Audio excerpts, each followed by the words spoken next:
Selamat datang kembali di Jejak Hiburan. Pada video kali ini kami akan membahas tentang sisi gelap lomba panjat pinang simbol penindasan di masa penjajahan. Sebelum kita lanjut ke pembahasan, jangan lupa klik tombol berlangganan dan nyalakan lonceng notifikasinya agar tidak tertinggal info menarik lainnya dari kami. Lomba panjat pinang seakan menjadi salah satu tradisi dalam memeriahkan HUT kemerdekaan Republik Indonesia yang ditunggu-tunggu.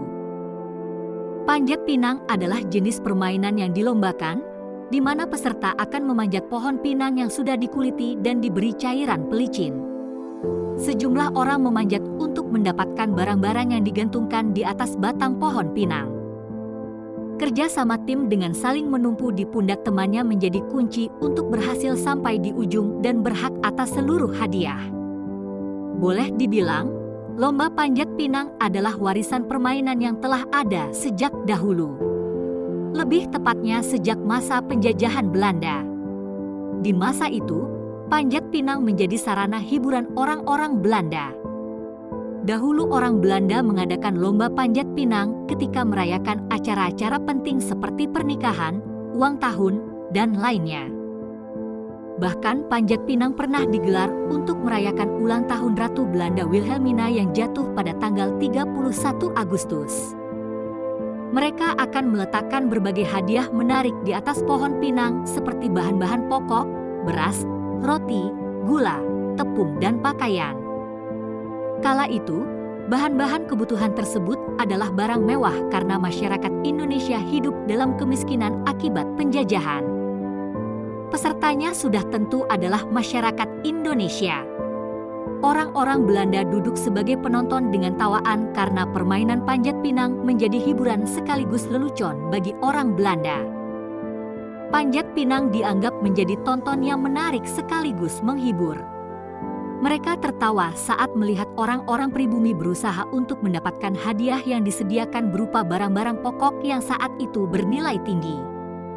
Orang-orang pribumi bersusah payah, saling menginjak, terjatuh ke tanah hingga tubuh penuh dengan lumpur. Semua itu menjadi pertunjukan yang menarik dan menjadi tertawaan oleh orang-orang Belanda saat itu. Kondisi itulah yang kemudian banyak orang menggambarkan bahwa panjat pinang sebagai simbol penindasan di masa penjajahan Belanda. Panjat pinang juga sekaligus mengungkap fakta bahwa penjajahan Belanda membuat rakyat Indonesia miskin. Mungkin saja orang Belanda yang mengetahui sejarahnya masih menertawakan kita ketika perayaan 17 Agustus karena permainan ini masih dilestarikan. Sebagian orang tidak mempermasalahkan sejarah permainan ini, tapi ada pula yang menentangnya dengan alasan sejarah yang menyakitkan.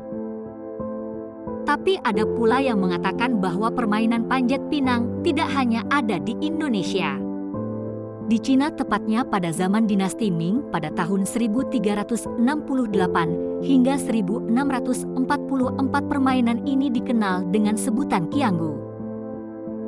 Lalu di Eropa bagian selatan tepatnya di negara Malta pada abad pertengahan permainan ini disebut sebagai Gostra. Di Amerika Serikat permainan ini diadakan untuk mengenang peristiwa 25 November 1783, tepatnya untuk memperingati berakhirnya Perang Revolusi. Bahkan olahraga panjat pinang juga ada di Spanyol, Italia, Rusia dan di negara-negara lain disesuaikan dengan tradisi masing-masing negara mereka. Nilai positifnya yang dapat diambil dari panjat pinang adalah tradisi gotong royong, ketangkasan dan kecerdasan. Jadi bagaimana menurut pendapat kalian?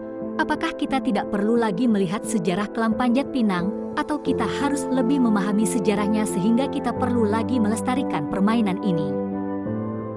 Itulah ulasan singkat tentang sejarah panjat pinang tradisi yang sudah ada sejak zaman penjajahan Belanda versi Jejak Hiburan. Tetap berlangganan terus channel kami agar tidak tertinggal cerita menarik lainnya dari kami.